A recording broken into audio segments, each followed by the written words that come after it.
Hey, my name is Callaghan. I'm the founder of Spray Tan Class. Do spray tan solution bases matter? This is a very controversial type of question.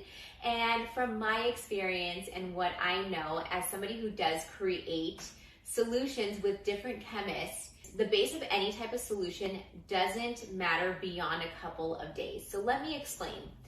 There is DHA percentages in each solution. So that is the actual tan. That's the depth of the color that the tan is going to develop into.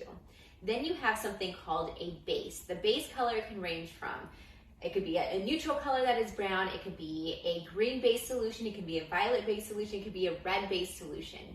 Now, when you're applying the spray tanning solution onto the client, what you see immediately upon application is just the bronzer, aka the base. The bronzer of the tan is basically a guide for spray tanning artists to see how they're spray tanning the body. Now, when your client rinses off for the first time, they're going to notice all of that bronzer comes off, or at least most of it. Now, it usually takes a couple of showers for the bronzer, all of the bronzer to come off. So in the event that this is the case, this is why bases matter for a couple of days.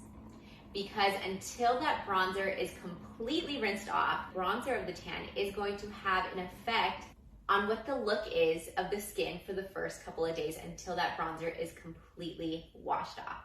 So to answer your question, yes and no. Bases do matter for the first couple of days, but for the actual DHA tan, it does not matter. Go to spraytanclass.com if you're interested in checking it out.